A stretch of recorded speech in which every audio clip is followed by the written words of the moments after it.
And the Prime Minister said that global climate talks are extremely tough, and we're just 2 weeks out from the crucial COP26 climate conference. But what steps will businesses and nations have to take to reach those climate goals, and what role do consumers have in this? Joining us now to discuss is Nicki Morley, Kantar's head of behavioral science. Nicki, thanks so much for joining us this morning. So great to have you in the studio. So you and your colleagues ran this very fascinating study of consumers where you found that there are about 36% of Europeans who are willing to invest in brands that do good. So they're willing, but how able are they to do that?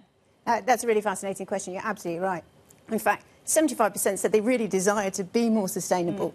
The challenge is life gets in the way. You know, they're saying that when they're rushing, they're shopping, they're not thinking about it. 67% of people say, I don't even think about sustainability. What's really fascinating, though, is to help them. The onus is really on brands to really try to help consumers to be more sustainable, because obviously the desire is there. We see 42% of people moving away from brands they don't think are doing good for the environment. Right. And consumers expect the brands to do that for them. Absolutely. And in the work we did, we found, you know, and this was a really surprising fact, 61% of people think it's on the brands to do something. Consumers are not going to be doing the heavy lifting, but they have a real desire to be sustainable. Are the brands doing this, though? Is there a mismatch between what consumers say are lacking and what brands are actually doing?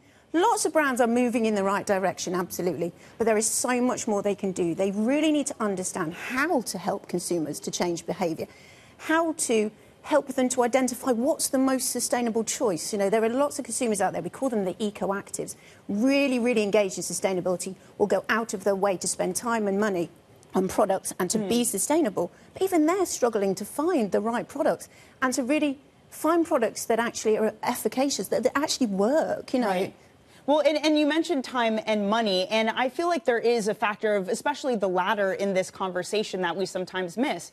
I mean, is it fair to characterize this as an expensive activist problem to take on, that you need a certain amount of money in order to spend on companies who do good? It shouldn't be, but today often it is. You know, lots of consumers, I think it was 70% in the study said, it's just expensive to be sustainable.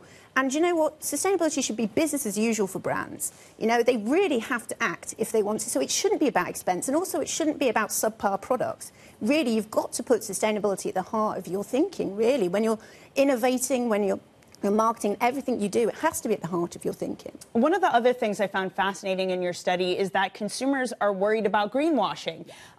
What steps do consumers need to take in order to make sure the brands that they're buying are actually doing what they're saying when it comes to these issues? Well, I think they really need to be knowledgeable. But actually, I think we turn the question around, because actually it's about brands. It's about brands and businesses thinking about, where do I have a right to play? Where do I have a right to be sustainable? Where do I need to make the biggest difference? Where am I making an impact? Then what's my purpose? How do I do this authentically? And that is the real thing to overcome greenwashing. It's not, you can't plaster the cracks. You have to work out what's your problem and what does your brand have a right to fight in. And that's where you need to go. And then and coupled with that, what do people really care about in your sector? If you get that right, then you take that move into saying, actually, how do I help people close that gap between their desire to be sustainable and their ability to do so? You have brought them with you, and you're not greenwashing. And consumers should be able to recognise that, because you've helped them to be sustainable. Obviously, when we talk about sectors, very frequently we think about energy, we think, what is Shell doing, what is Exxon doing? But in your view on sectors, is there any in particular that has more scrutiny from consumers, or just deserves more scrutiny in general that maybe has fallen by the wayside? Interesting question. I think one of the sectors that I think is doing really well is FMCG. I think that's really trying hard with removal of packaging.